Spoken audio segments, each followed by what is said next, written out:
Good morning, good morning, good morning. Welcome to Waterboys College Football Tuesday show. Hope you're having a wonderful, beautiful start to your Saturday. Morning, bud. Morning. Big day. Big old day. Big old grand day. You know what I mean? I'm really, I don't know what I feel. I didn't sleep well last night. I'm just, I'm like, whatever. I know I'm not going to be able to sleep well. I'm just going to lean into it. Felt like I was having a heart attack before I was going to bed last night because it's getting a little anxious. And I actually sat down last night. I do this every year. And I always forget how good it is. HBO dropped the documentary, I don't know, like 15 years ago about the game and some like the history of the game, kind of walking through, you know, how it started, kind of the whole point of Ohio State and Michigan's hatred of each other, dating back to, I think it was like 1850 or 1860 or something like that with the Toledo Strip. And then it talks about, all the coaches and everything that made the game so special over the years. And it just really gets you going. Like, it makes you appreciate what rivalry week is. So, yeah, it's going to be a big day. Yeah, very big day. A lot of rivalry games today. Had a big one last night. We've got a few that we're going to be covering, and then we've also got a couple of coaches that are in the spotlight today for two very different reasons, but they both have one thing in common. They know how to make a headline or two. That's very true. My gosh. So let's get right into it. First thing this morning, I saw from an LSU insider that we personally know that we're affiliated with and have had on this show. Expect some news today is what he was saying.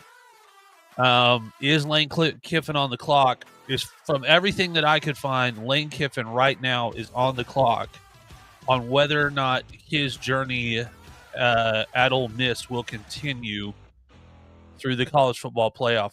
I think Ole Miss is doing absolutely the wrong thing here.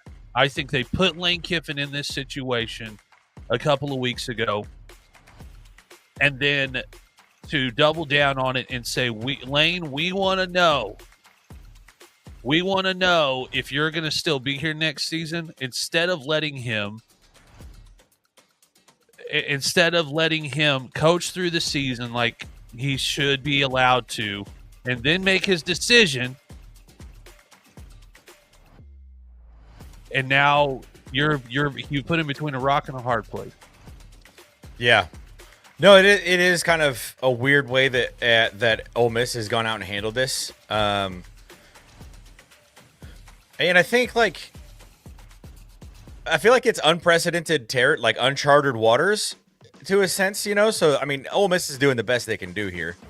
Like, there's never been, as far as I'm aware of, there's never been a team that is probably going to be, do they move up over Texas A&M after A&M lost yesterday and move up to, number 6, number 5, whatever that might look like. And depending on what happens today, in the Iron Bowl, if Alabama loses, Ole Miss is definitely a top 5 team. So I can't think of a time where I've seen a team that is on the cusp of making a really good postseason run have a coach that might not be there next year or even a month from now. And so I think LSU is doing the best they can. They're like, we don't know what to do here. We don't know what we're doing here. I mean, normally, it'll happen if a coach is leaving before a bowl game. Depending on the situation, it's usually after a loss of a season where, we went from I'm going to play in the college football playoff to, okay, we're going to play in the Liberty Bowl. Sorry, just letting you know I'm leaving. But I know Ole Miss fans don't want to hear this, And I understand that there's two guys here on the show. For those that don't know, I am a University of Oklahoma fan. I'm worked with the program for a long time. Stretched obviously an Ohio State fan. So I know what I say, what I'm about to say. Two guys of our fandom saying this sounds very elitist, but they don't give away college football national championships. I understand that sounds elitist coming from a show that has two guys on it right now with 17 between the two of us, but they don't give them away. And we have both gone in our school's history stretches where you thought we might not ever get another one. Like, it can happen at blue bloods, quote unquote, that have everything that you need to win a national championship. Ole Miss, you might not get another chance, because a couple of the guys that I thought, hey, if Lane leaves, man, and Eric Morris at North Texas or an Alex Golish at UCF, these guys, or USF, these guys will be there. These guys have got jobs. Yeah. Like, it's not, the coaching landscape right now is not fantastic if you are out on the market for a head coach. Yeah. Yeah. The fact that there's just so many open, and I mean, there's still major programs out there that don't have their guy yet, right? Like Penn State is, right up there with, the Floridas and the LSUs. I wouldn't put them with the LSUs, but I would put them closer to Florida. Like that's a primetime job. That's a team that was almost in the national championship last year. One of the best programs in the Big Ten. So yeah, you're absolutely right. And I mean, like, I don't really know who is left out there that is like a coaching name that, we've been high on for the past month or so. So it is going to be interesting to see what happens. Yeah, I don't know. I think I'm still holding to, and I think Lane Kiffin's going to do this. I'm still holding to, I think Lane Kiffin's not going anywhere. But then why not just come out and say it? It's Lane Kiffin. He loves the attention. What are you talking about? I get you, and I understand. But at some point, you either live long enough to see yourself become the hero or the villain. And this has turned a corner as of last week, where Lane is now the villain. Because, and for those of you that are like, well, that's, you can ask whatever question you want to ask in a press conference. You can. I have sat in Division I press conferences. Before the coach gets in there, they will tell you, hey, we're not saying you can't ask something, but we are saying, don't ask this question. Don't ask the question. Yeah. Did you see that altercation he had with that reporter that said something about you can't turn a hoe into a housewife? Yeah. He like almost got a fight with this guy. The guy's like, I'm like, Lane, use your brain. He's not calling you a hoe. He's saying that coaches that job hop, you can't turn them into a coach that's going to stick around. That's what he's saying here. He probably should have used a different, not the greatest analogy for it, but the fact still remains, like, Lane Kiffin has not been the most loyal to programs over the the years and stuff. But I still think that what Lane Kiffin has done this season, I do think that he has kind of earned some of that media attention, not necessarily villain, but I think he has slowly become a villain over the the last, like you said, the last week. But I mean, his Twitter was kind of weird last night. It was like I don't know if you want to call it like a divorced dad or something. I don't know what to describe it, but he was like posting. It was cool to see. He was posting with the guys like at the back of their bus, with the Egg Bowl trophy. Just kind of like laying back, had the Egg Bowl trophy. Kind of holding on to it. And then he posted another one of the Egg Bowl trophy with like this background, maybe in like his home office or something. It had like a photo of his dad off to the side, and his dad was Yeah. like giving the thumbs up, and he's like, "Pops, wish you were here to help me make this decision." I was like, "What do you mean? You're choosing between two college football programs. One you currently have in the top 5, top 6, and another one that is perfectly set to be that in the coming years." And they're both offering you $13 million. They're both offering you $25 million on spending on your roster. Like, what are you talking about? This is not a hard decision. You do I don't know. I still think he's going to stay where he is. I think he's going to be in Ole Miss next season, and I think he's going to take the Rebels on a postseason run this year. Yeah, and at some point, you're also not helping out LSU by, because the narrative now will be that LSU went and stole Lane Kiffin if he goes to LSU. Yeah. That ain't fun. No. And it'll be definite villain arc. Oh, yeah. I mean, I live in Oklahoma City. The entire state of Washington, specifically Seattle. We've had the Thunder have been here for 15 years, and I mean, I meet people from Seattle that are still, oh, y'all stole our basketball team. You're like, oh, there was like some nuance to that, but there was a lot that went into that. I mean, you guys don't want to build a new arena, but that's where it'll be. And if he stays or if he goes, LSU playing Ole Miss is going to be very interesting next year. One way or the other. So, again, we're heard from LSU insiders early this morning down in Baton Rouge. We've got some connections to expect to hear some news today, which means they're not going to wait till Sunday. He's going to talk about it today. So that could happen.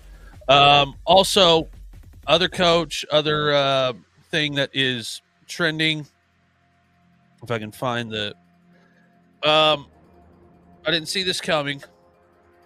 Boy, we waited all year for A&M to crap down their own leg. It almost happened a couple times. But they were not playing South Carolina last night. No, A&M really came out of that game.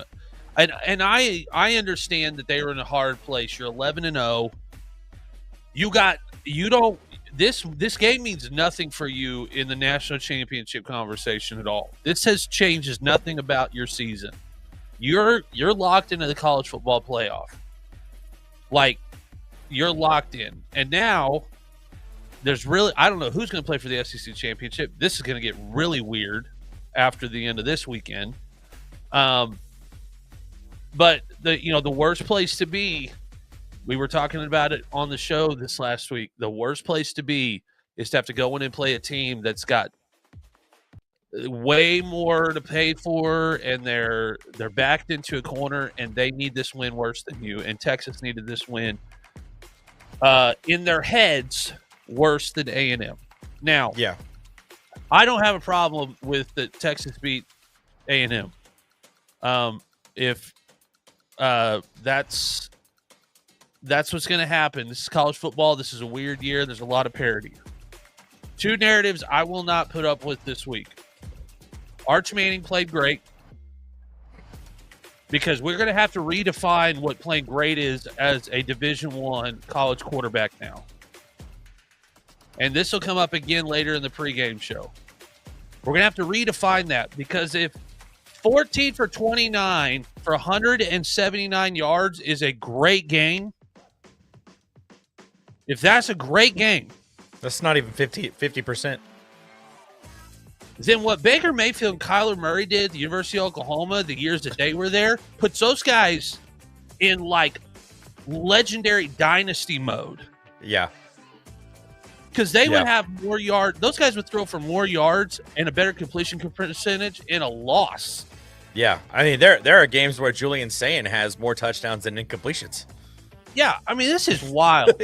Yeah. What are we talking? I feel like we've gone from, specifically with Arch Manning, and we'll get into this more too here, in a little bit, but we've gone from like he is going to be the greatest quarterback we have ever seen in college, to we're grading this guy on a curve. He completed 1 out of every 2 passes he threw. Like the swing on how we've had to react to Arch Manning this season has been very bizarre. Very bizarre. And even that touchdown pass that he threw, that like he almost overthrew Ryan Wingo in the back of the end zone. Ryan Wingo was open that entire play. And then Arch like leaves the pocket and almost crosses the line of scrimmage and throws a wounded mallard. Almost overthrows him in the back of the end zone. It was his only opportunity at like a touchdown pass. I don't know. It was bizarre. Yeah, I think this one that game was all on the running back's back. Wisner, he had a great game. Like they ran the ball really, really well, and their defense played really, really well. This was Arch Manning had figured it out early. Like kudos to Texas because they figured out really early they could run right in between the tackles. As long as they kept stuff tight in the blocking scheme and didn't let Texas A&M's linebacking core, make plays. As long as they were okay with 5 to 7 yard, rushes at a time, as long as they were content with that they were going to be able to keep this game dirty and ugly. And kudos to them for figuring that out. But, I mean, come on. So I just looked it up. 48.3% completion. What are we doing? What are we doing? That's really bad. Like 40. I mean, this is wild that we are now really bad. saying this is a great Arch Manning, great game. How'd he do? Well, he ran the ball well. Ran really well. But we're going to say now 1 out of every, as long as every other pass is a completion, that's a good thing. Like, come on. Yeah, it is wild. And A&M did not play well. A&M played a lot like a team that was scared to lose, and not like a team that was going out there looking to put their foot on somebody's neck and make a statement nationally. Yeah, and it's tough too to see. I think Marcel Reed played himself right out of New York City. He did, which is really sad. We've talked about this ad nauseum, it feels like, on the show. This is if the Heisman Trophy goes to a quarterback this year, it will be the most underwhelming quarterback season from a Heisman winner that I can think of. I don't think there's a single quarterback that has even 4,000 yards of total offense yet. And so, I mean, the fact that Marcel Reed played himself out of Heisman contention in a year where it feels like they're just going to give it out to a quarterback is really tough. But again, I mean, I think people have forgotten how stout and how solid that Texas defense is. I think a lot of us looked at the way that Arkansas kind of scored at will against Texas's defense last week, outside of a few drives here and there. But I think what we're forgetting is that Arkansas has one of the most explosive offenses in the SEC. Their issue is that they can't stop anybody else from scoring. Right. And I think we were comparing A&M's offense to Arkansas's offense, and I don't think that was a fair comparison. And two, I think another part of it was the schedule that A&M played. They didn't play a top half of the SEC team until last night, and we saw exactly what happened when they did play a top half of the SEC team. So I don't know. It's interesting. It's really interesting. I think it was just a bizarre football game. And again, I wonder too. It was in Austin. I wonder how it would have been if it was at College Station. I wonder, if A&M was the home team, would the game have looked any different? Anything like that? But again, I mean, that's just all. It is what it is. Before we get to the other half of the story from this Texas A&M game, with some comments by Sark. Real quick in the comments, Archie Manning is going to turn the Saints around. He's not. I hate to break it to you. Spencer Rattler is a better quarterback than he is, and was a better quarterback than he was in college. I think Tyler Shuck's starting for them right now. Yeah. So it's not going to happen. Yo, what's up, my favorite YouTubers? Thank you. Good morning. How are you? Interesting. Is there a job in the NFL for Arch Manning? I can think of a couple. Yeah, the Raiders is the first one that comes to mind. They would probably take it because their owner's a moron, and he would he'd like the eyeballs. There are better quarterbacks coming out next year. We're of the opinion Arch has to stay now. He has to. If he comes out now, it's just not. I mean, it would be very dumb. I mean, I feel like Arch maybe has lost money either way. But again, somebody pointed it out in the comment section. Let's see. Arch has definitely turned a corner here. Cody Barnes. I mean, I'm not going to disagree with you. Even though it wasn't the best performance last night, he has looked much better in the month of November than he has looked all season long. Yeah, he went from a not good college quarterback to an average college quarterback. Yeah, and I think it's not it's not. I'm not saying that as a negative thing, but he became serviceable.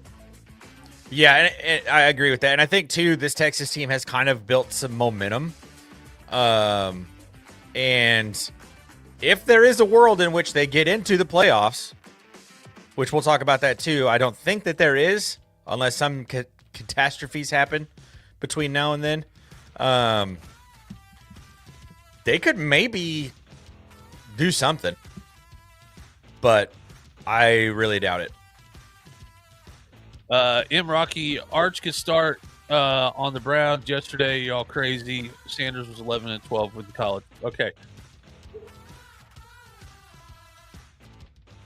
Sanders is the exact reason we're saying that he should not come out this year. Yeah, 100%. Has anyone thought this worked out great for the Cleveland Browns? Hey, he's 1-0 as a starter. He is. And I think I would argue, yeah, Shador is probably a more talented quarterback than Arch Manning. Better arm, at least. Yeah, better arm. They both process information too slow. But for the most part, yeah, they're not a whole lot of differences. But again, I'm going to keep coming back to, as a University of Oklahoma fan, I have high standards for the quarterback that gets to start at the University of Texas. I don't understand why Texas fans, the national narrative has come down to, he's doing pretty good. It's like, man, we're not talking about, we're talking about one of the biggest brands in college football. Yeah, I mean, you're one of the 5 biggest brands in college football, and it was a great night after you completed fewer than 50% of your passes for 1 touchdown in a rivalry game, in a gotta-have-it rivalry game. Yeah, it's interesting. It's interesting. And I think kind of the conversation that has started to revolve around Texas, and I've gotten pretty fed up with it. The things that people are posting about Texas on Twitter and the things that they're saying, and I think that's the next half of this conversation. Steve Sarkisian's comments after the game.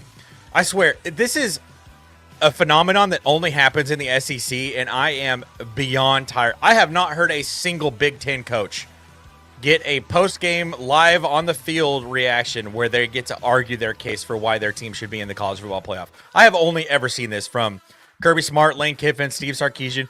I've only seen it from these head coaches, and it drives me nuts. Well, ESPN's got the college football playoff. Oh, 100%. That's a part of it. That's a part of it. And they got the SEC conference. And Steve Sarkisian last night got to go on the, kind of the same thing that a lot of the media on, Twitter specifically, and I think a lot of people, here on YouTube, which, hey, if you're watching on YouTube, click that subscribe button. We just passed 1,000 subscribers yesterday, so thanks so much for being here. Steve Sarkisian went out and said, why they can't punish us for playing a team like Ohio State week 1. da da da da da. And that's kind of the sentiment that's gone on around. Texas has 3 losses. Everybody says Texas should be in the college football playoff. They shouldn't punish Texas for scheduling that game week 1 against Ohio State. All of this jazz. And I am so beyond tired of that conversation. Because do you know who else was a part of that week 1 game between Texas and Ohio State? Ohio State. Texas was the preseason number 1 ranked team. Everyone thought Ohio State was going to take a step back this year. Do you know what happened? Ohio State went out, won that football game. But since that football game has happened, what has happened between the 2 of those teams? Ohio State hasn't lost a game. Texas has lost 2 more games. You schedule that game against Ohio State out of conference week 1 so that when you win that game, you can survive a bad loss to a team like Florida. But if you lose that game week 1, that out of conference game week 1 against another top 5 team, you don't get afforded the loss to a team like Florida. You don't get that opportunity. You have to win that game week 1 in order to get that that loss a little bit overlooked when you lose to a team like Florida. You had every opportunity to not go out and do that. If you did not lose that game to Florida, you'd be fine. But you didn't. So that was 3 losses. Now you're trying to claw your way back. And I'm tired of this conversation about punishing a team like Texas for scheduling that week 1 out of conference game. Because you know what you could have done? You just won the game. Plain and simple. Like, just go out and win the games that you have on your schedule. That's all anyone can ever ask you to do. Texas A&M couldn't do it. They couldn't go out and win all their games on their schedule. They're going to, get punished for it. Obviously, they were 11-0 coming into this game, so it's going to be a little bit different. They're not going to be punished, so to speak. But I'm just I'm tired of this narrative that is, well, Texas should have just scheduled, Chattanooga State or whatever, some bogus week 1 game. And I'm just like, no, keep the games that you have on your schedule. Just don't lose them. I'll give him this. The idea to try to spin the narrative that the reason we're going to get taken out of the college football playoff is because we scheduled a hard team in Ohio State at the beginning of the year is a very interesting narrative that I am not 100% sure he came up with on his own. No, he did not. That was a talking point given to him from Paul Feinbaum. Because no one is saying, boy, Texas is going to get left out of the college football playoff because of that loss to Ohio State. No, we're saying it's because you lost to a terrible Florida team, and it took you an overtime to beat Kentucky. That's why. And then you got curb stomped by Georgia by 25. Yeah, and anybody, the national narrative has been that the Oklahoma-Texas game was a turning point for both of those seasons. The national narrative was, hey, Oklahoma's had a really good season up until now. They've really done well, but man, look at what's left on their schedule. They got to go to Knoxville. They got to go to Tuscaloosa. They've got all these terrible, hard games. Man, Oklahoma's had a great season, but it's about to be over. And Oklahoma wins all the games that they got to win. They lose to Ole Miss, and they lose to Texas. And they lose to Texas with a quarterback who had just literally had surgery on his hand 8 days before. Yeah.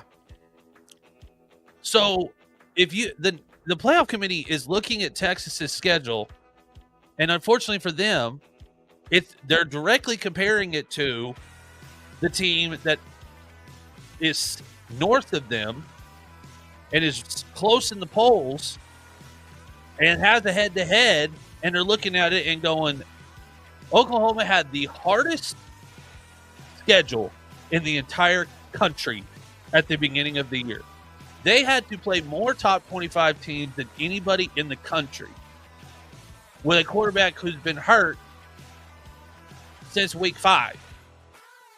Yeah.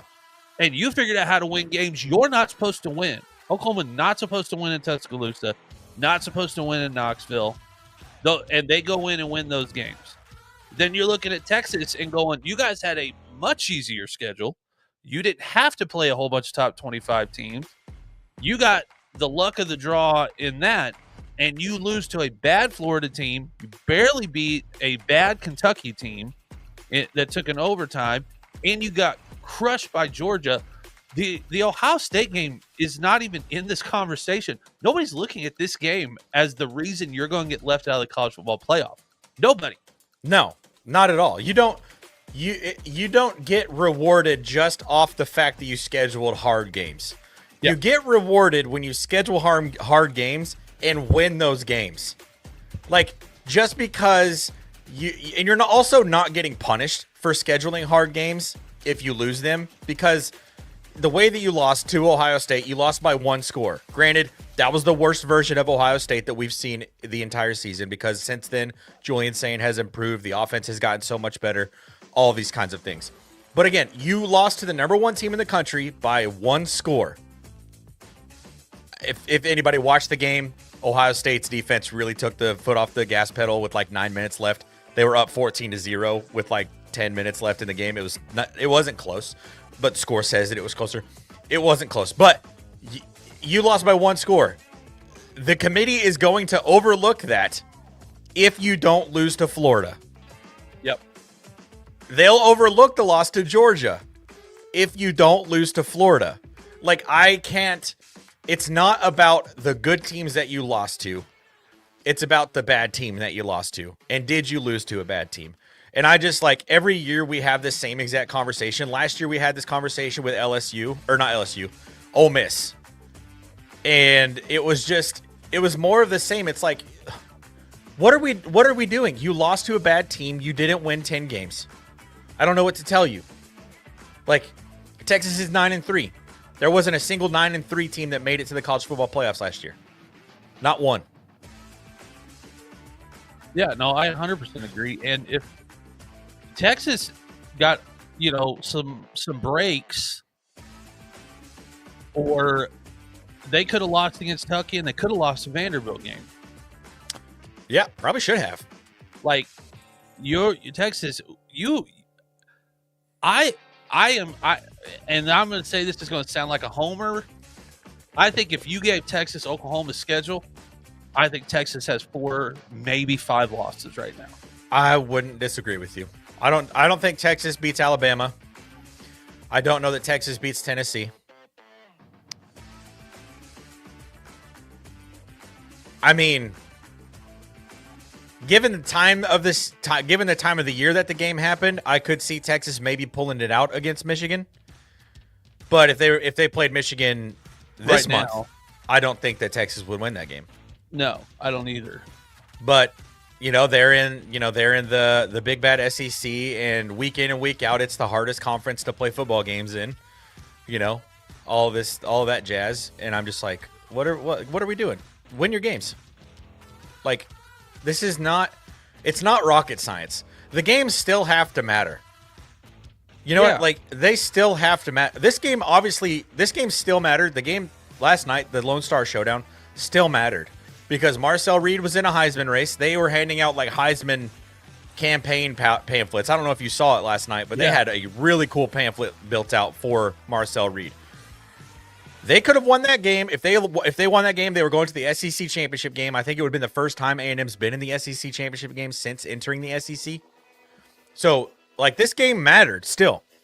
Your games have to matter. And if you lose a game to a bad, unranked Florida team who has fired their head coach, just hasn't looked good at all season long, even if that game is in September or October, that game still has to matter.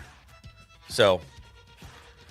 yeah, I mean, and listen, if at any point the college football playoff expands to more than 16 teams, you'll not hear us talk about the regular season the same way. No, it'll be more like the NFL. Yeah, it'll be a lot like the NFL. It'll be a lot like the NCAA college basketball tournament, where we just go, how good you got to be to get in, and then you're playing for seeding. Yep.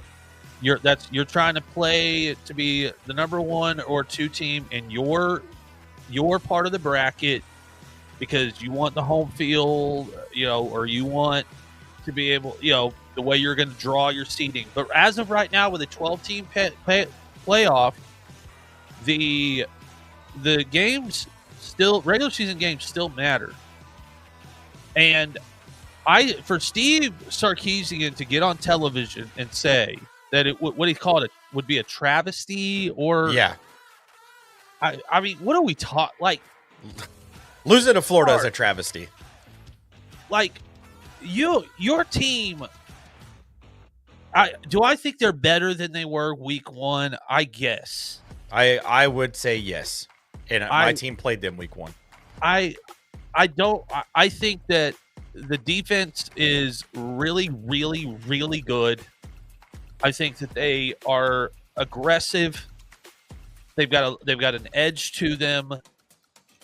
But the offense is still not fantastic. It's just not. And that doesn't need to matter. Like, I'm not saying that.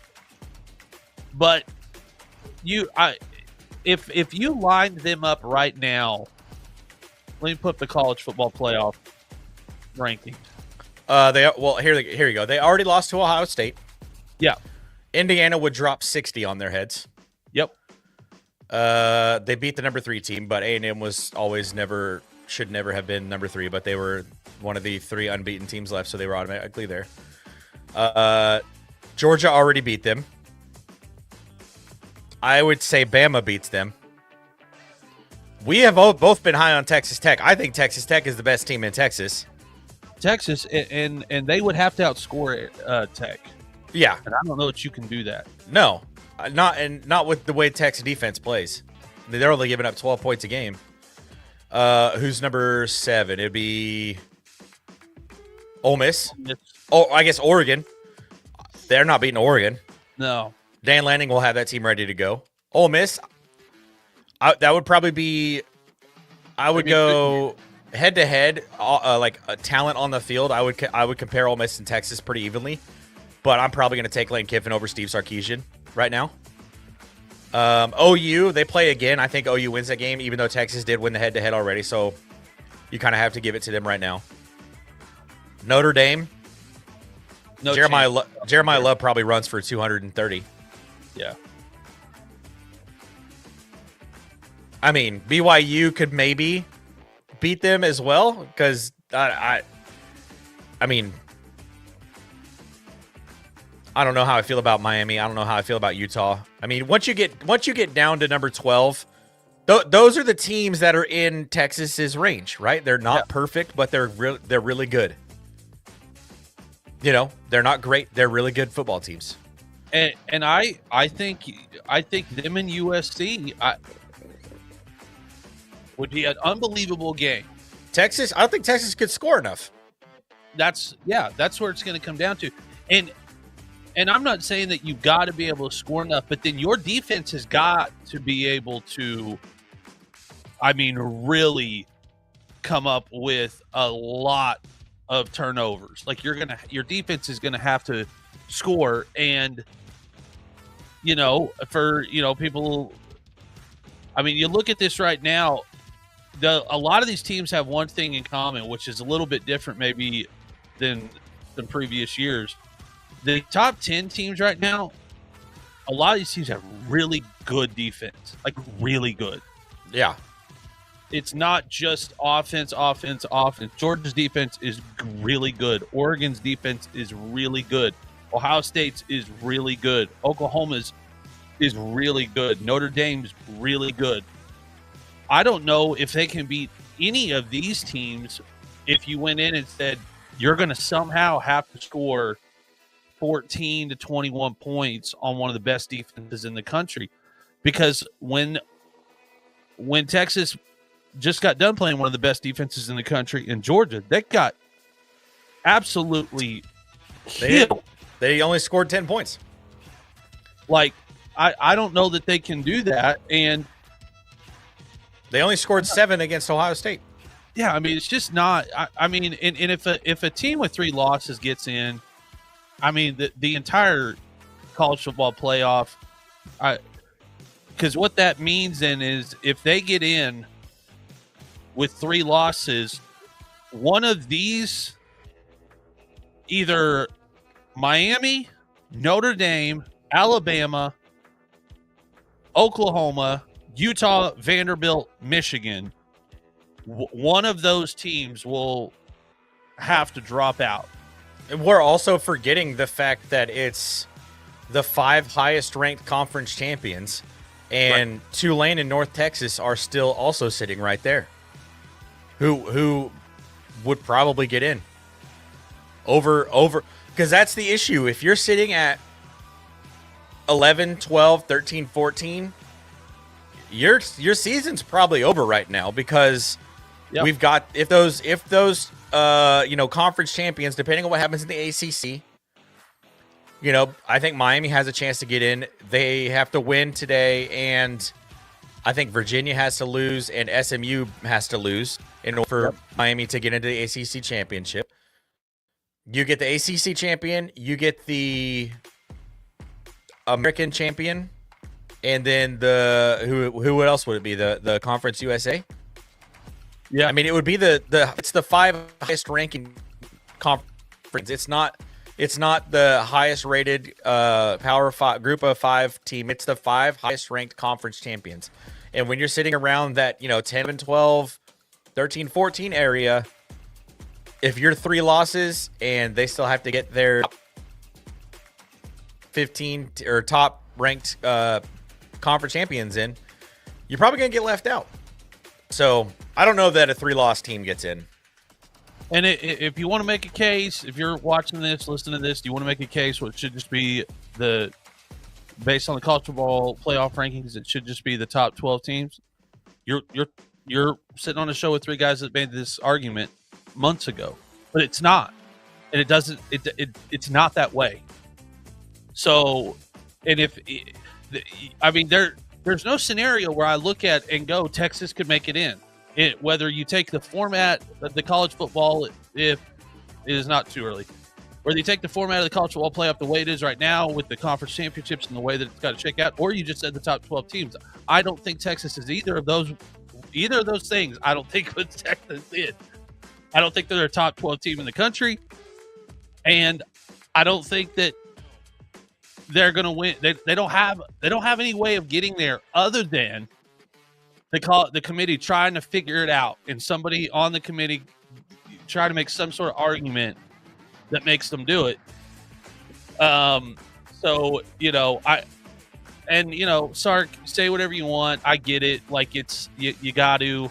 It's fine. You want to make sure everybody knows. We'll touch on this really, really quick. If a non-quarterback does not win the Heisman this year,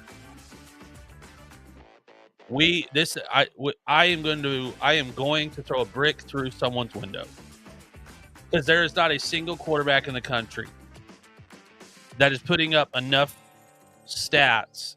It would be a disservice and disrespect to previous Heisman Trophy winning quarterbacks for a quarterback in college football to win the award this year.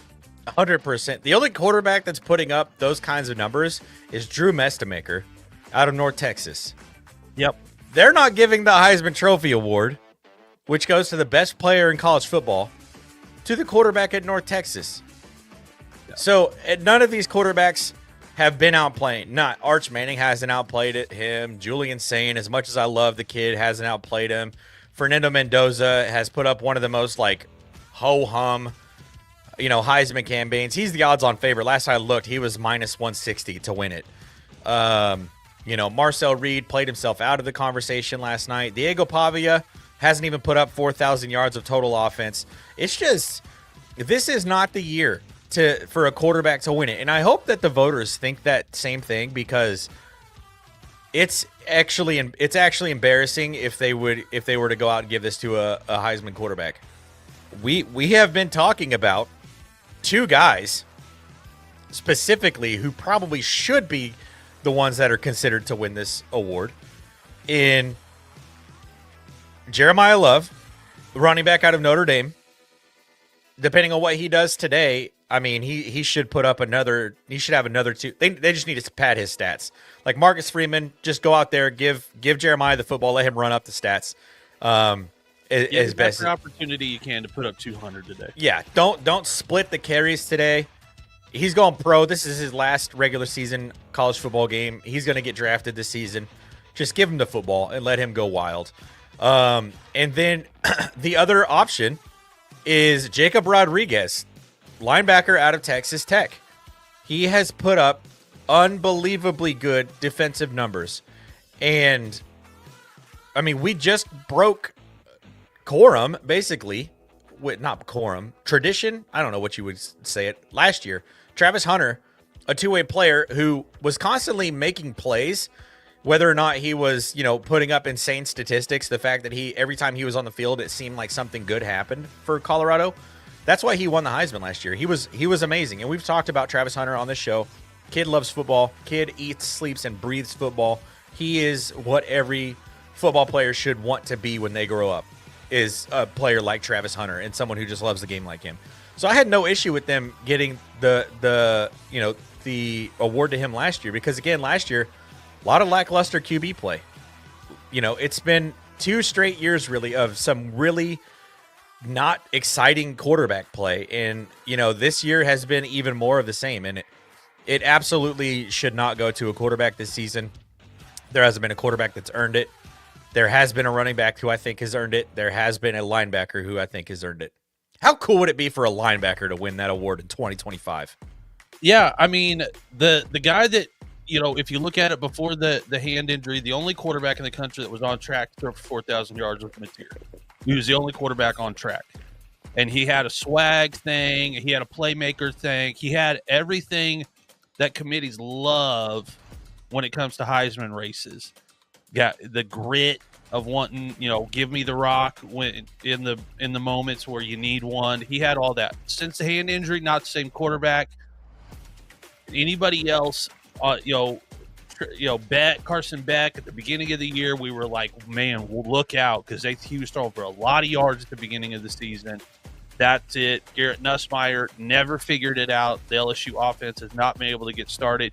Cade Klubnik just fell off the end of a cliff at the beginning of the year. So trying to then find a guy and go, well, but look at that's dumb. So just give it to the kid. It would mean the world to give it to a linebacker in a college football season that has been dominated by defense. Like, we've turned the corner in college football. I can remember Bob Stoops talking about this 5 years ago, maybe 6 or 7 years ago now that I think about it, of, hey, I know this is an offensive sport right now. There's going to be a corner that's turned where defenses are going to catch up. Well, it happened in 2025. Defense is caught up. We have some of the most brilliant defensive coordinators in college football that we've had in a long, long time. And some of them are at schools that, if they had half an offense, would be national championship contenders. There's some fantastic defensive coordinators in the sport. In a year where it's dominated by defense, give it to a defensive player. Give it to Rodriguez out of Texas Tech. It will mean the world to college football. It'll be a fantastic story. He's a great kid. He plays the game like it should be played, plays with reckless abandon, but he's also the smartest player on the field whenever he's on there. So it would just mean the world, and they ought to do it. I hope Tech goes out. And we could be saying all this, and he could have a Heisman game. I mean, today is rivalry week. It's going to be crazy. There's probably going to be some close games that shouldn't be close. And if he comes out somehow and has a strip sack or an interception or whatever, makes his case for it, and then you got Jeremiah Love, if he can, run for 200 yards. And then you got conference championship week. I hope that's what happens. So agreed. Here, let's just take a moment and look at Jacob Rodriguez's statistics this season, because he has been getting offensive snaps this year, by the way. Yeah. For those who need to know this. He is 1 for 2. One rushing attempt for 2 yards and a touchdown. This happened 2 weeks ago, I think. Last week. He has a sack, which he's the off-ball linebacker. They don't send him on a lot of pressures. He's got 100 tackles, 55 solo tackles, 9.5 tackles for loss, 4 interceptions, 6 passes deflected, 7 forced fumbles, 2 fumble recoveries, and 1 fumble return for a touchdown. Like this linebackers like this don't happen anymore in college football. He is the quintessential guy that when you look at what you want, like when I remember growing up as a kid, when we had got like one of my neighbors, Kelton McDougal, he was our starting linebacker, on our high school football team, and we played together from the time we were in second grade all the way through our senior season. He wanted to be that kind of linebacker. He wanted to be, I'm going to put my nose on the football wherever the ball is. I'm going to be there as well. Linebackers don't want to do that. Linebackers want to rush the quarterback now. They don't want to cover a guy down the field. They don't want to, have to tackle out on the edge. For the most part, linebackers just want to rush the quarterback, and that's just not the game that Jacob Rodriguez is playing. Jacob Rodriguez is playing like legitimate linebacker play. And I think any NFL team that decides to take a swing at him in the draft this year is going to get an absolute dog. Broncos, please. So yeah, I really like Jacob Rodriguez. He, obviously Jeremiah Love, I want to see a running back win it because I'm a former running back. I want running back to win the Heisman every single year it happens. But if it's not Jeremiah Love, it has to be Jacob Rodriguez. No, I 100% agree. All right, we're going to get into this is our number 2. We're going to get into picking some games and talking about some of the games of today. Before we do that, if you could do me a favor, first of all, big shout out to everybody that's tuning in. We do appreciate you taking some time out of your college football rivalry week. That is a hard one. That's a hard one to say. Rivalry week. Your college football rivalry week Saturday to tune into the Waterboys College Football pregame show. Do me a favor. Download the Better app, BETR, the Better app, and use code WASHED for a special promo. They're doing a ton of special promos because we're getting into not just college football playoff weeks, but we're getting into the meat of the NFL schedule. NBA's kicking off. Thunder are the best team in the NBA by like a long shot, but they do a ton of microplay, the first real microplay app, no messy menus. It's really easy. So download the Better app, BETR, use code WASHED. I would appreciate it. We would appreciate it very, very much. All right, first game of the day. A little sad this was not being played under the lights, but, Fox has these games, so they're going to put this one at 11 o'clock. Number 1, Ohio State at number 15, Michigan. This game will never not be at noon. Yeah, it's so dumb. I get why. It's the history of the game. It will never not be at noon. I think it was because the Big House didn't have field lights until late. Yeah, they were one of the last school, which makes, it's a huge stadium. The technology wasn't quite there. I think that was part of the reason why they still keep the game at noon. And I get it. A night game for this would do numbers. Yeah, and I get it. The Cubs were the last team to put lights at Wrigley Field by a decade or more, and so day games at Wrigley have got a special thing to them. Ohio State at number 15, Michigan. Storylines for this game have gotten a little more interesting than I thought they would. It's really, everything I could look at yesterday, all the national pundits. This is really Ohio State's game to lose. Just like last year. Yeah, Michigan is really going to have to play a perfect game. That being said, they have done it before. 4 times to be exact in a row. So, that's the thing that's coming into this. And we put a video out about it. First of all, big shout out to everybody on our Facebook and Instagram. Made that short hit 100,000 views. 100,000 on Facebook is crazy. Wild. The key for this game is Matt Patricia and the Ohio State defense. I don't see Ohio State having a problem scoring enough points to win. Can they play well enough on defense? And I think Matt Patricia and the defense for the Buckeyes, I think he's probably kept a few things up his sleeve for this game. Oh yeah, they haven't had to do much. No, they literally have played base over the last month and a half because they're just so much better than all the teams that they've played. Really since the start of October. I mean, even that Illinois game, they kind of just sleepwalked into a victory there.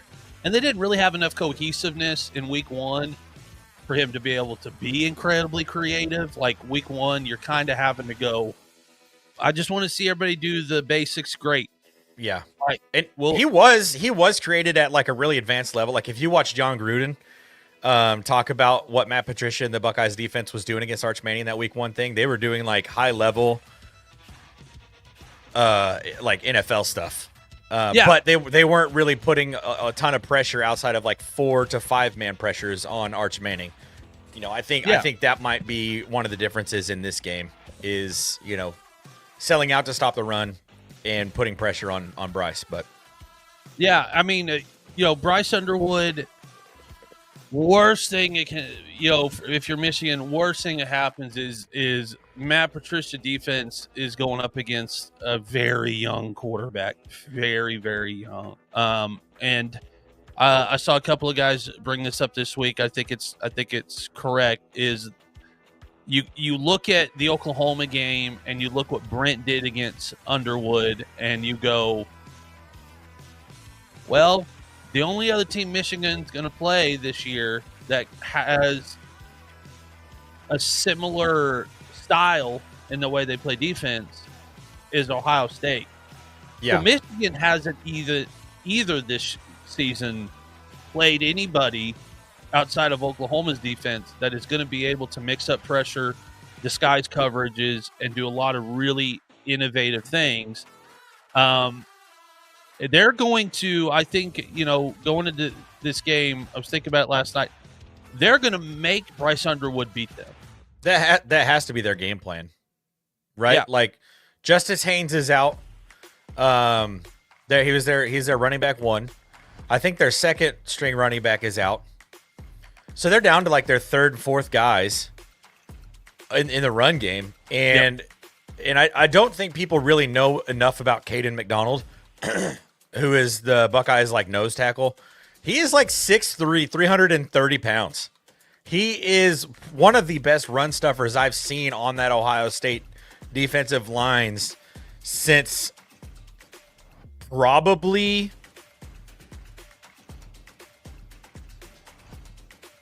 I wouldn't even the Cam Howard era, maybe. Yeah. And that was like late 2000 or mid the late 2000s. So it's going to be I think it's going to be tough, and teams have tried to run the football up the middle against the Buckeyes defense. They just haven't been able to do it. And so what they've had to do is start going, running outside zones type stuff, trying to get the ball out on the edge. But the issue there is Sonny Styles, Arvell Reese, Caleb Downs can all run with the best of them, sideline to sideline. So it's going to be tough. It's going to be really tough, I think, for Michigan to get their run game going in this game. And so it's going to, the only thing that they could maybe put a wrinkle in, which they haven't done a ton of this season, is like design QB runs. That's what I was going to ask you. Yeah. Because he is quick. He's a very athletic quarterback. But it's hard, when you get to the outside and you're already the second level of the defense has moved up, like they're on you immediately. It's gonna turn into, can he make enough good first moves? Yeah. To get 5 to 6. Yeah. And the problem with that is he's going to take a lot of shots. Yeah, and this Buckeyes, they tackle really, really well. They don't miss a lot of tackles this season. I mean, I think the blueprint for kind of the prototype of a quarterback that they're going up against was when we played Washington, like week 3 or week 4. DeMond Williams is a very similar type of quarterback. He's very quick, very fast, great arm. But the difference there is that they had one of the best, they still have one of the better offenses in the country. I think they were doing it out of necessity. Their offensive line is not very big. Right. So Washington doesn't have the size that Michigan has up front. Yeah. But Ohio State played really well against DeMond Williams' legs and, his arm. And so I just think, I think what it's going to take to beat this Michigan team for this Ohio State defense is, like you said, it's going to be Bryce Underwood is going to have to win this game with his arm. Yeah. I don't think Ohio State is going to allow – they're giving up 80 yards on the ground this season. Like, on average, every game, Ohio State's defense is giving up 80 yards a game. And this is – I mean, granted, it doesn't matter. I talk about their schedule all you want. There have been teams for years who have played football. This is the first – you'll love this statistic. This is the first team – in college football since the 1985 Oklahoma Sooners to give up fewer than 17 points for their first 11 games in a season. You know how many teams have played football since 1985 to 2025? There have been so many opportunities for another team to do that, but none of them have done that. This Ohio State's defense is they're different this year.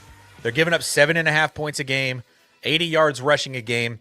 So I think what Ohio State just really needs to do is sell out to stop the run, make Bryce Underwood beat you with his legs or with his arm.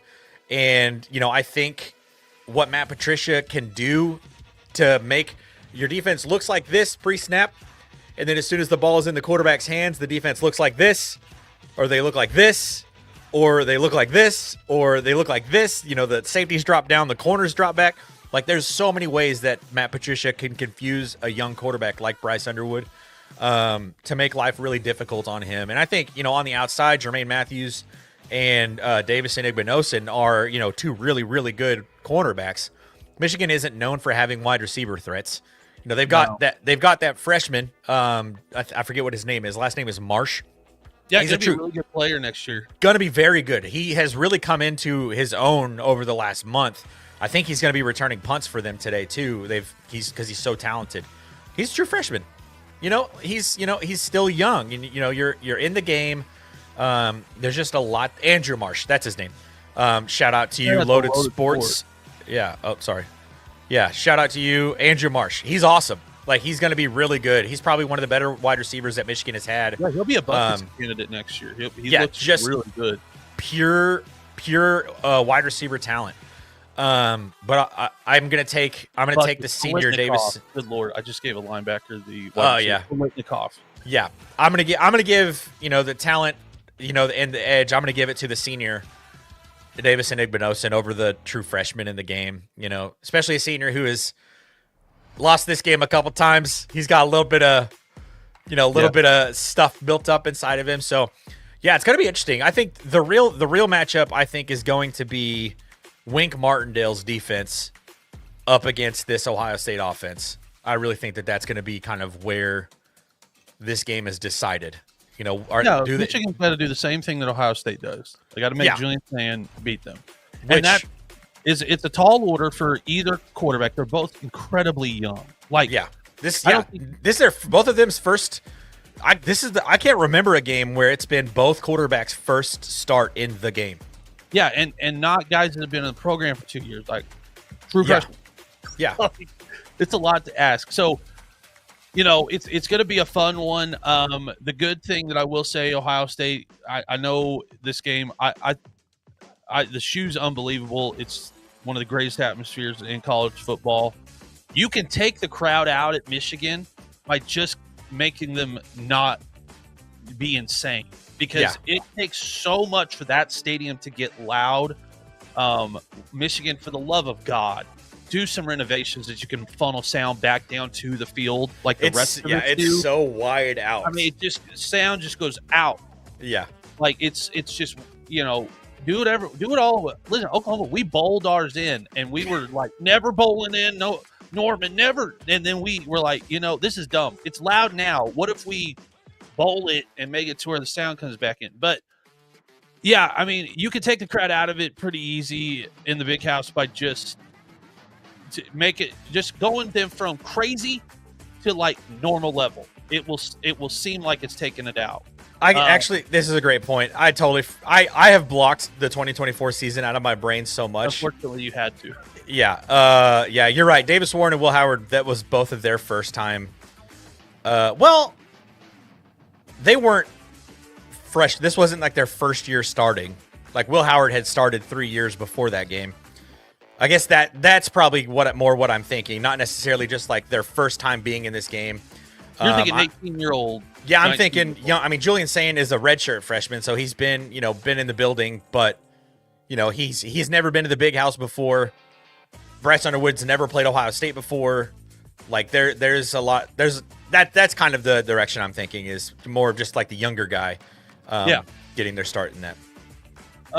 And we will pick this game here in just a second, but we're going to run through a couple of these games. I've got some college football playoff implications. Number 12, Miami at number 22, Pitt. Pitt coming off a couple weeks ago, real bad loss to Notre Dame. It wasn't good. They really couldn't do anything they wanted to do at all. Taking that out of it, Pitt's a good football team. They are a good football team, and they're a fun team to root for. I have there's neither of us. There's nothing. We don't have any like. I don't know if Oklahoma's ever played Pitt that I can think of off the top of my head, unless it was the 70s or 80s. So I don't have a whole lot of there's no animosity towards Pitt. Now Miami, on the other hand, Oklahoma does have a lot of history with, some of which is not good.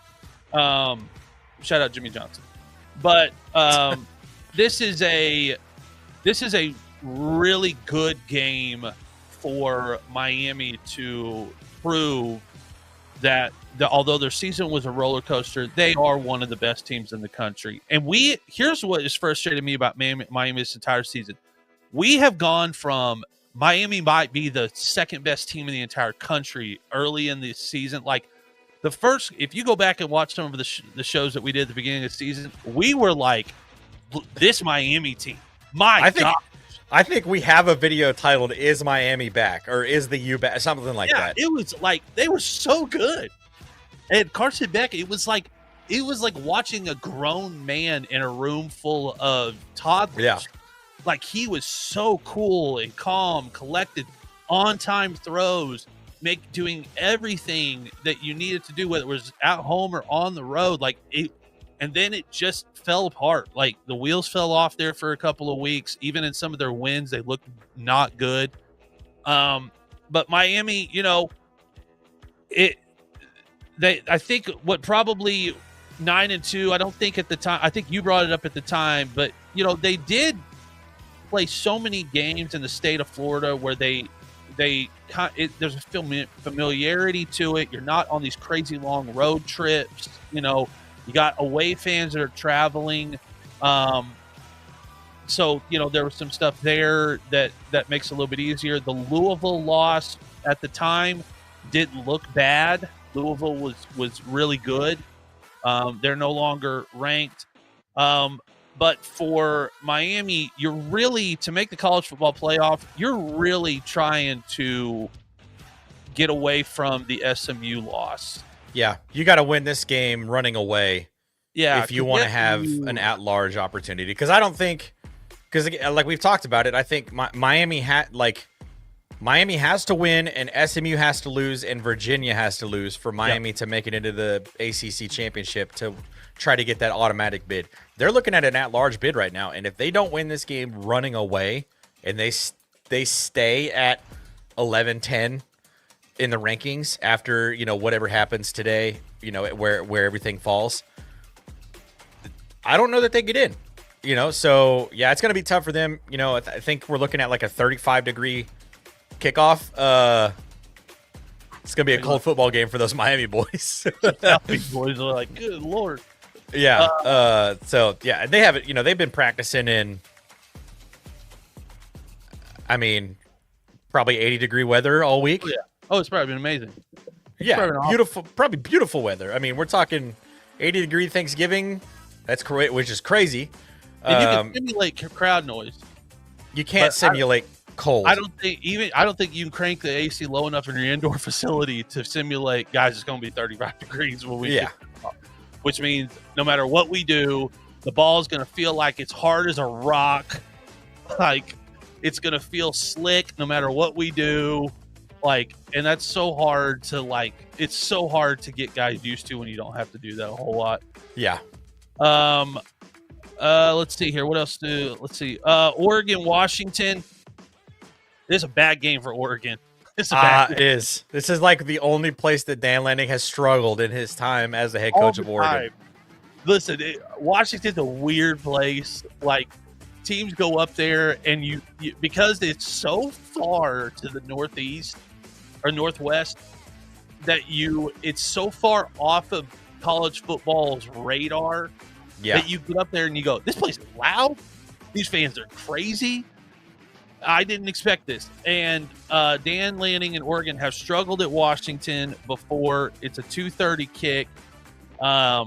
It's probably going to be a little cold, which is not going to matter except for 40, mid-40s, mid to upper 40s, 46, 47. A little bit of wind probably in Washington. But yeah, Oregon, I see Dan Lanning is one of the best things about Dan Lanning is game adjustments. Yeah.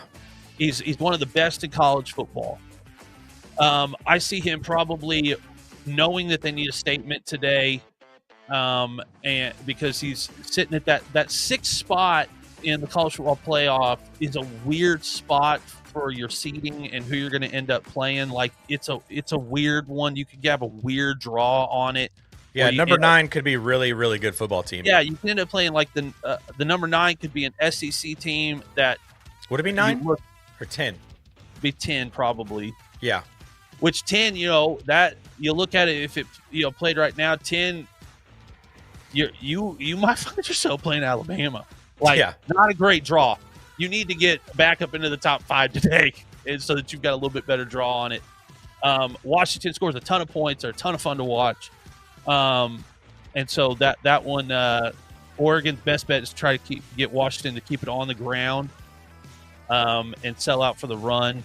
And then if you're Oregon, hey, go for broke, baby. Yeah, big Dante Moore game today. That's kind of what I'm looking for. Yep. In this football game, I think Oregon has a really good defense that people aren't really giving enough credit to. Dan Lanning's got them boys playing right now. I mean, their only loss was that 10-point loss to, an undefeated 12-0 Indiana team, that's heading straight for Indianapolis in the Big Ten championship game. And if Oregon goes out and handles business, and Ohio State doesn't win today, Oregon's going to the Big Ten championship game. Yeah, big game to get a rematch against their only loss. So, they're playing for something today. Oregon does a great job about keeping everything in front of them. I think they learned in the Indiana game that's more important even than the turnovers and the sacks is keeping everything in front of you when you're playing these high-powered offenses. Keep it in front of you. Make them, do a ton of RPO, bubble screen stuff. Yeah. And if they can do a lot of that today, and Dante Moore has a good game, it should be a ton of fun to watch. This is just weird that this is the game for me. I'm still, as an Oklahoma fan, it's just weird that I'm like LSU's coming to Norman today, and it kind of sucks that LSU's season fell apart because week 4 this game was going to be awesome. We were like, this game might be for who's the number 2 or 3 team in the country. This is going to be unbelievable. It doesn't mean quite that much now.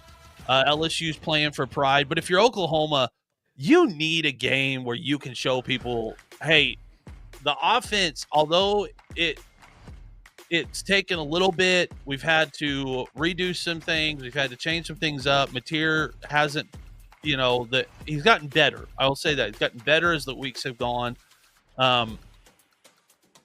they have figured out they have a wide receiver threat in Satania. He's so fast, dude. That guy, that guy's like Marquise Brown speed. He's got wheels.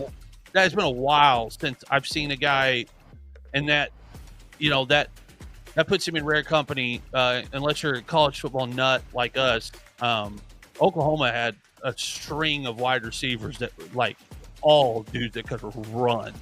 But it's been a while since I've seen one that pulls away like he can. That crossing route, there was no chance anybody was catching him last week. So if you're Oklahoma, you just need to come out today and show that you can put together a really good offense.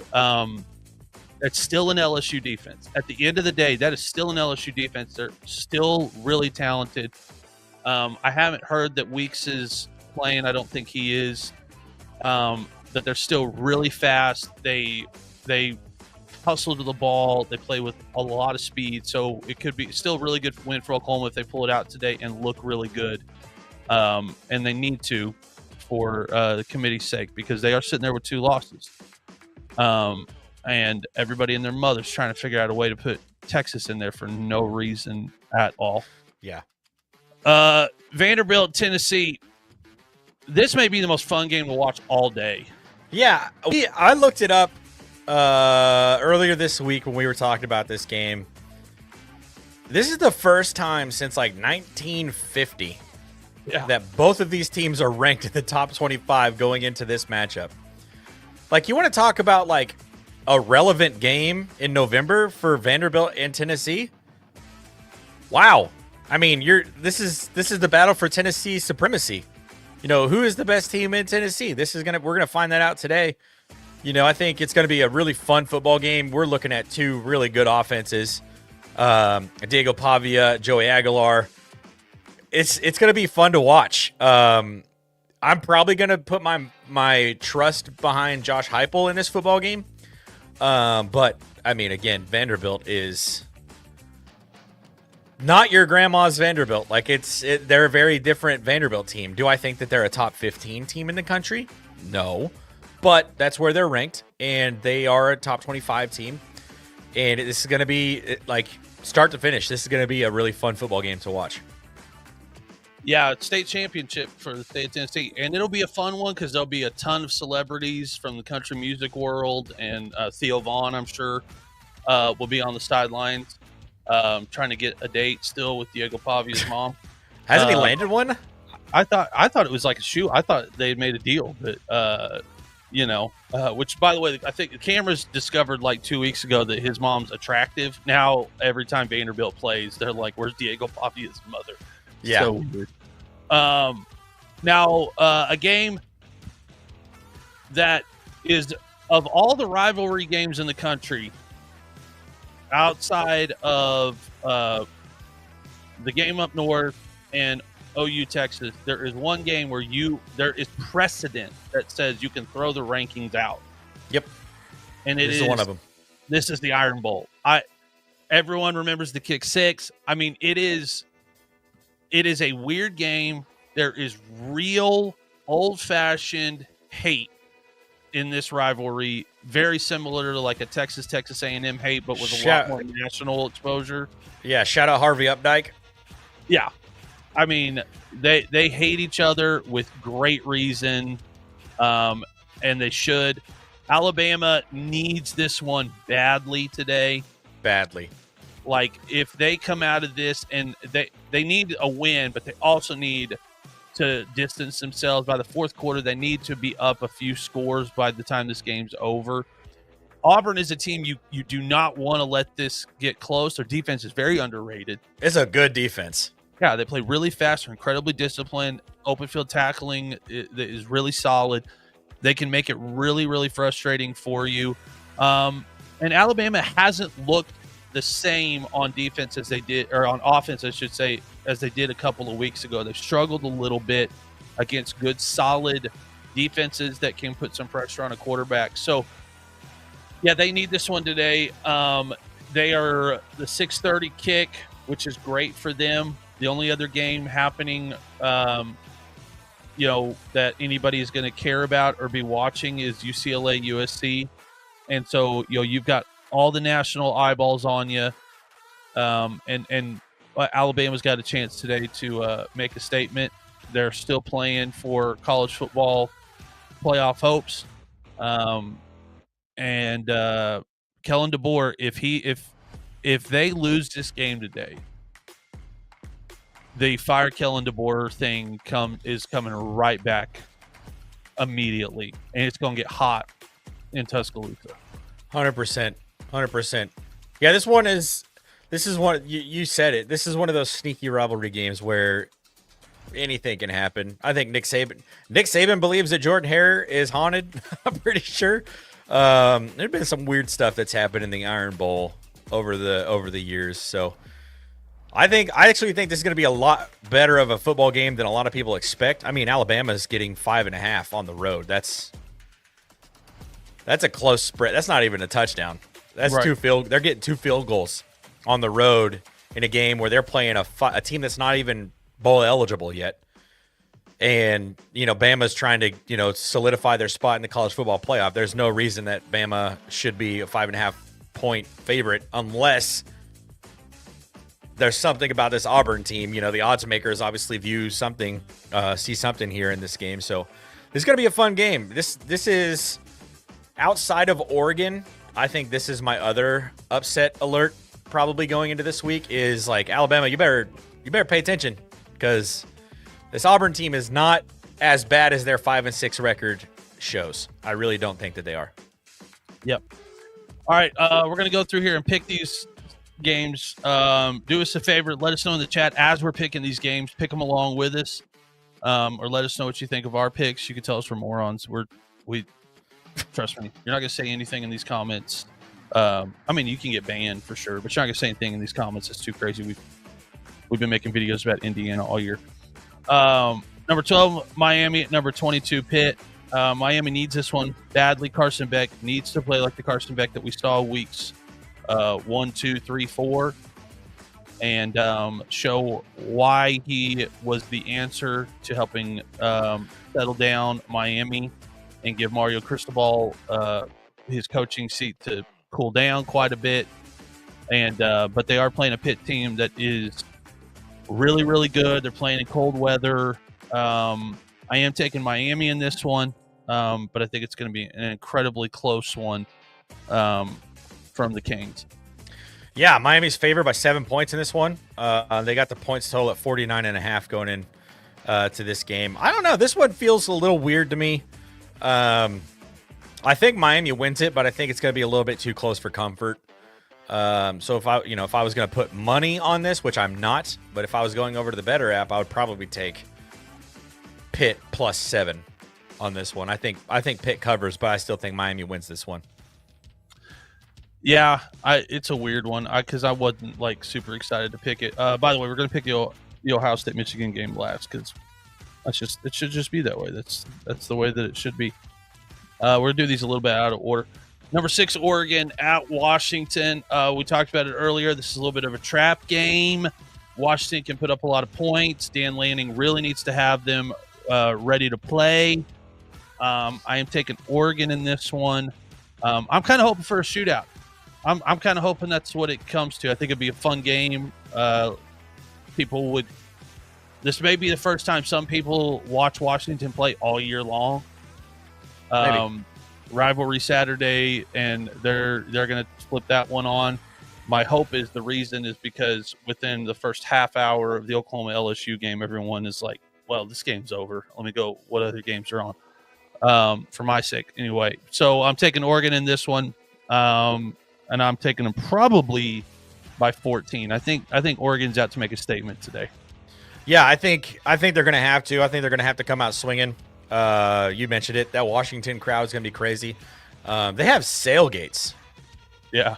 Which is amazing. They have that little harbor right outside the stadium, and they get boats just pulled in there, and they anchor down, and that's where they have their tailgates. It's amazing.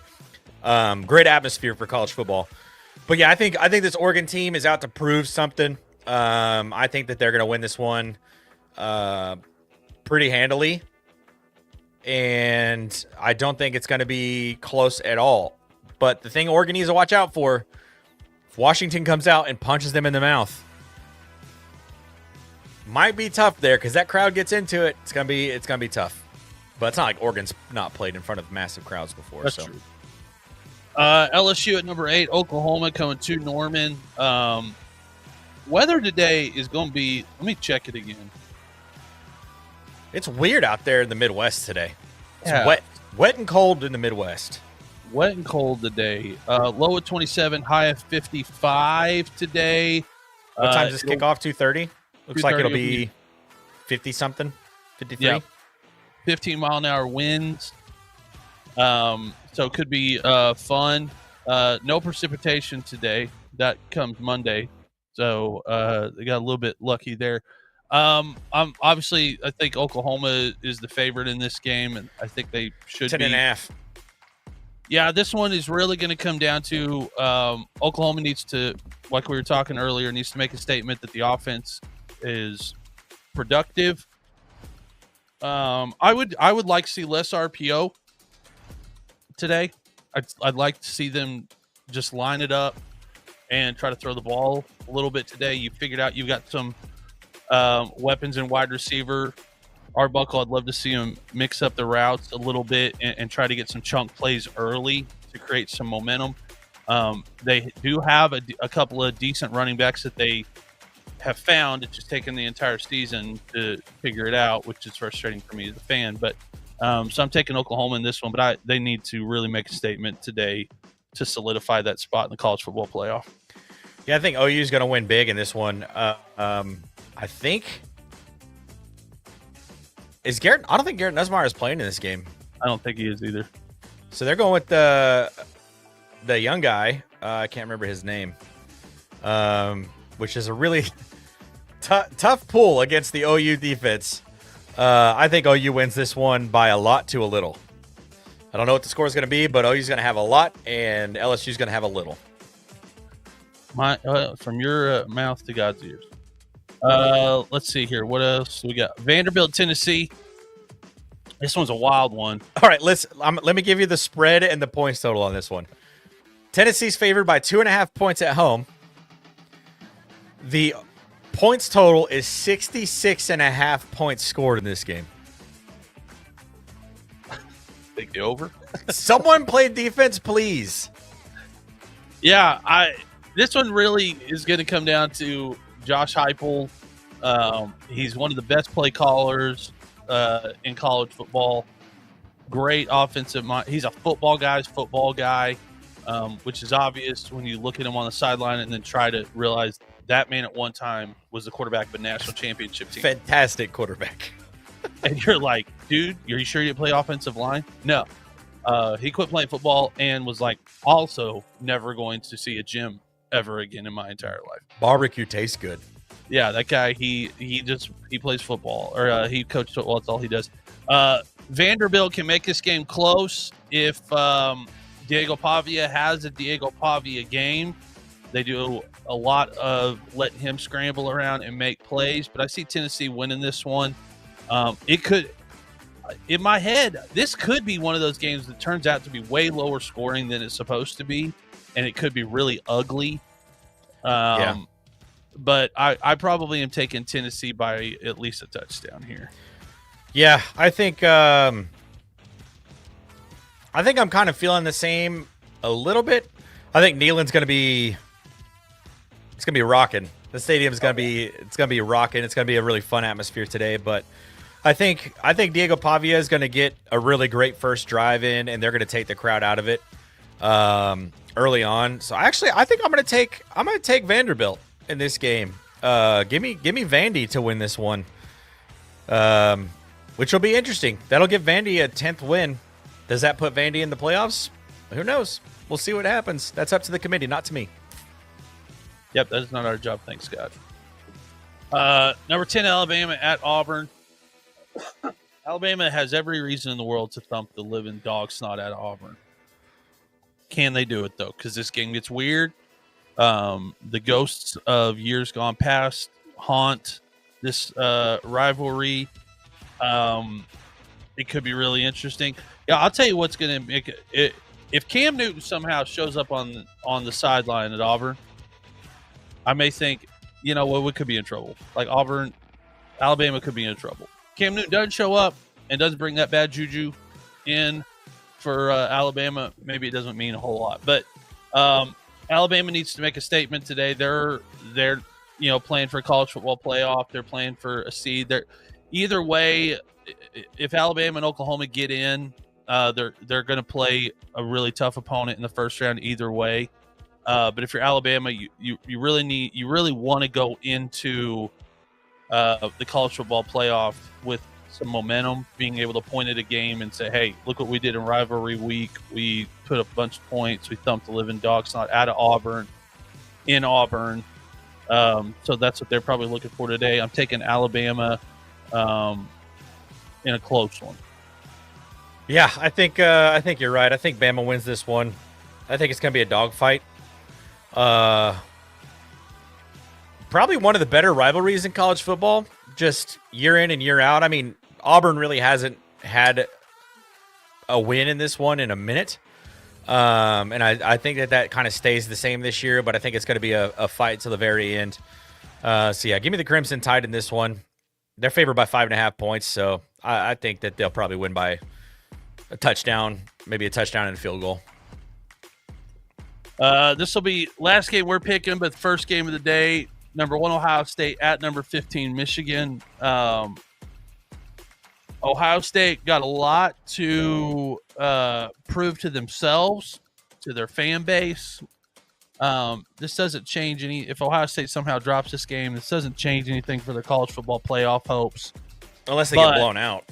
Yeah, but you can't, you have, this is just one of those, just to shut up the dumb Ohio State fans. And saying that, Oklahoma is some of the most unintelligent, idiotic fans in college football. I mean, we have some of the worst.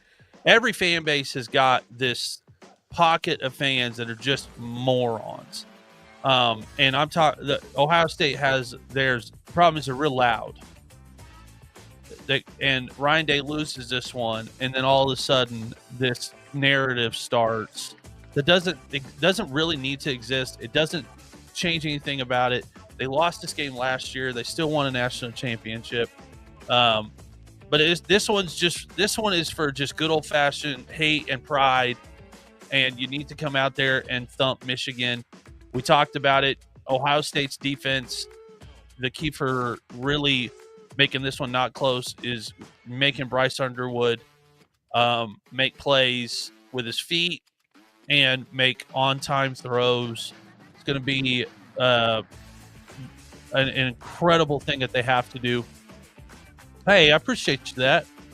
I'm looking for Ohio State. If they can make this a 2-score game, I think that means a lot for this game and the rivalry. And you, as a fan, don't have to hear them talk for the next year. It's a lot more fun. Like I'm already here. Like, oh, Oklahoma gets in the college football playoff. All I'm going to have to hear from Texas fans, yeah, but she didn't beat us. Yep, and we just won the national championship, and we're still hearing that from last season. So, yeah, it's been since before COVID since I've experienced a win in this game as a fan. It's been a long time, like a really long time. And, last year was such a disappointment. I don't think I have ever. I was actually laying in bed thinking about this last night. I lost some heartbreakers when I was playing Pee Wee. I remember the playoff game against Wyandotte, Oklahoma, in our Pee Wee 6th grade playoffs game before we had a chance to make it to the Super Bowl. They beat us by a touchdown. That was a heartbreaker. I remember my high school career, lost a couple heartbreakers, suffered a few injuries, lost some really close games that we shouldn't have lost in there. My high school career ended at home in a freezing cold setting against who did we even? I don't even remember who we played. We played Pulaski. No, it was Pine Bluff Dollar. I don't remember who it was. They beat us, and it ended my high school career. We lost some heartbreakers in college. I've watched the Denver Broncos blow a lead in an AFC Championship game to the Baltimore Ravens. I've watched Ohio State lose to LSU in the national championship. I've watched Ohio State lose to Florida in the national championship. I've watched Ohio State get blown out by Alabama in the college football playoff. I watched Ohio State miss a field goal in the first round of the college football playoff right as the clock struck midnight several years ago against Georgia. And still, I have never left a game more angry and discombobulated as I did last season when I was walking out of Tanner's Sports Bar down on Southwest Boulevard in Kansas City, Kansas. I think I lost my voice. I was screaming the entire way home. I could not believe what I had just witnessed. I have never been more mad after a game like that. And so I'm ready for this football game to take place. I'm ready for it to happen. Ohio State is the better football team. Ohio State has been the better football team for the better part of several decades, sans maybe 2 seasons where we were in a little bit of a quarterback limbo. This game is going to, I don't think Michigan is as good as they are ranked. I really don't think. I have been kind in my analysis of the Michigan Wolverines all week, all season long. They're a good football team. I don't think that they are as good as people think that they are this year. The two times they've played anybody that had a pulse, they've lost both of those games. Ohio State is the best team in the country. They are going to prove that they are the best team in the country in this football game.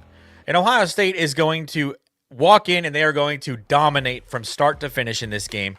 They're going to win this one. This is hilarious. I was actually watching John Gruden last night. I've already posted my prediction on TikTok before I watched John Gruden's quarterback breakdown last night. He has the exact same points prediction as me. Ohio State's going to win this football game 31-17. And it's not going to be as close as that score even tells us. It's going to be the first time opponents scored 17 points on Ohio State. And I'm only giving them that 1 point over 16 because it's a rivalry game. So it's Ohio against the world. It's always been Ohio against the world, and it's going to be a massive W for the Buckeyes to win this one and get to 12-0 to go play the Indiana Hoosiers in the Big Ten Championship game in Indianapolis next week at Lucas Oil Stadium. It's how it should be. It's how it's going to be, and I am so ready for this kickoff to happen in 1 hour, 13 minutes, and 25 seconds. Yeah, it's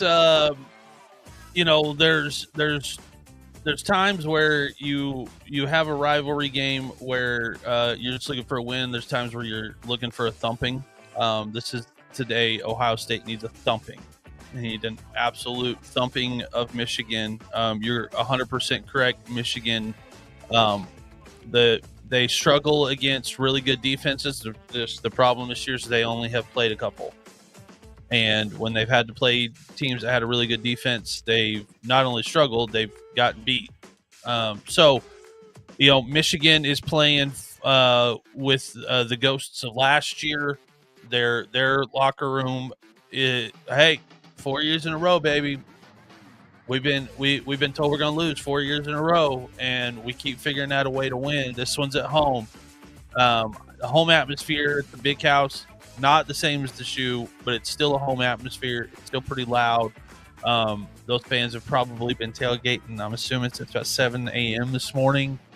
It's been cold too. It's shout out to them. There's been the amount of people that I've seen that made the drive down last night, or they're ready to go because it's not a far drive from Columbus to Ann Arbor. No, it's an easy one. Do that one in the morning. Get there in time. It's fun. Yeah. So yeah. Now, if you've got any hot takes, drop those in the comments. We got a couple of minutes here before we got to. Are you watching at home, or are you going somewhere to watch today? I'm shutting my phone off, and I am locking myself in my house, and I'm going to have the TV on about 30 volume, and I don't care if the police get called from my neighbors because of how loud I'm screaming at my TV. It's rivalry week. I don't want to be around anyone. I don't want to talk to anyone. I don't want to hear from anyone. I already said my piece to my dad last night. Dad, I don't know if you're still watching, if you guys made it to Branson or not. I love you, but today I don't like you.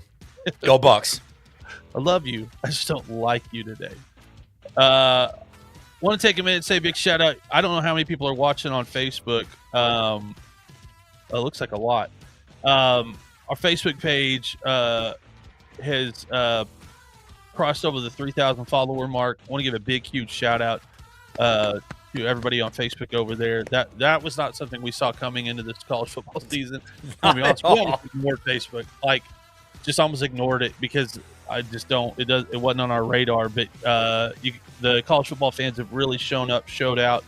Big shout out to specifically Ohio State fans, Oklahoma fans, Tech fans, Texas Tech fans. You guys have been a breath of fresh air for us this college football season. They've been awesome. Yeah, so kind, so sweet. How many times people, hey, thanks for talking about us. Nobody else is doing it. We appreciate what you guys are doing. Indiana fans and Clemson fans, you guys can kick rocks. Still not wrong about Clemson, by the way. Yeah, I'm still waiting for the apology comments for us coming at Clemson at the very beginning of the year.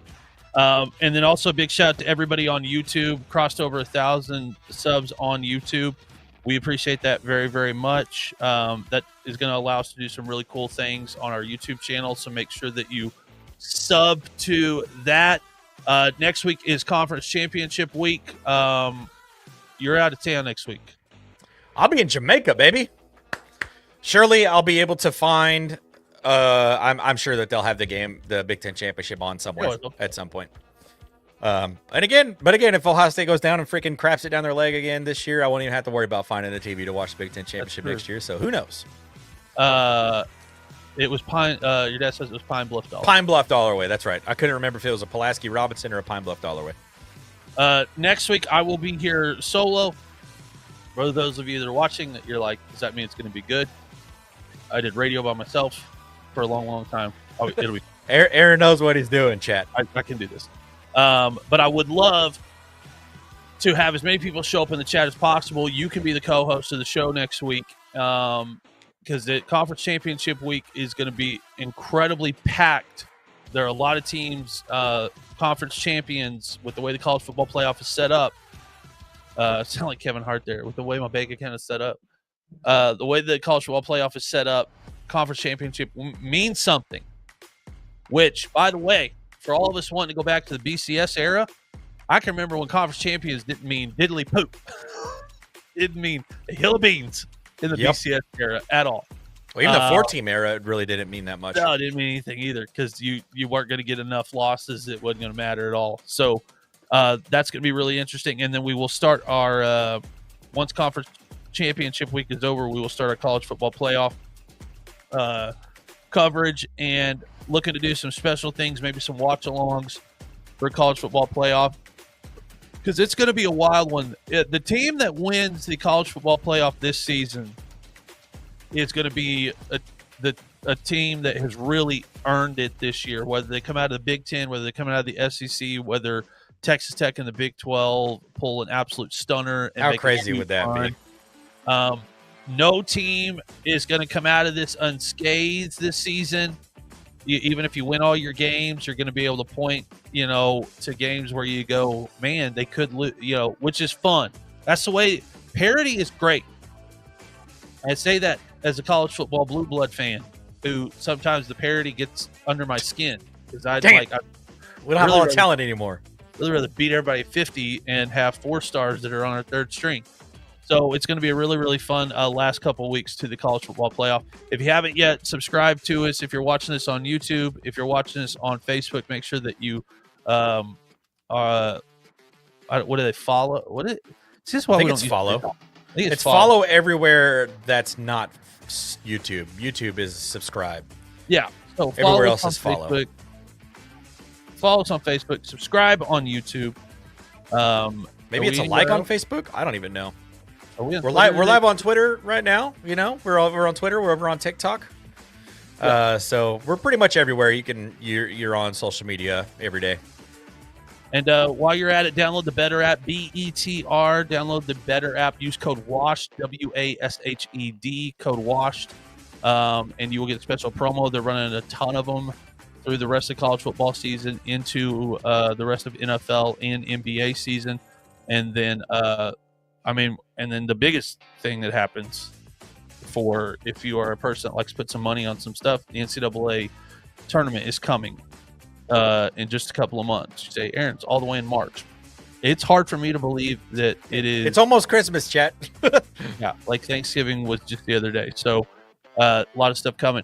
Appreciate you very, very much. Thanks for hanging out with us this morning.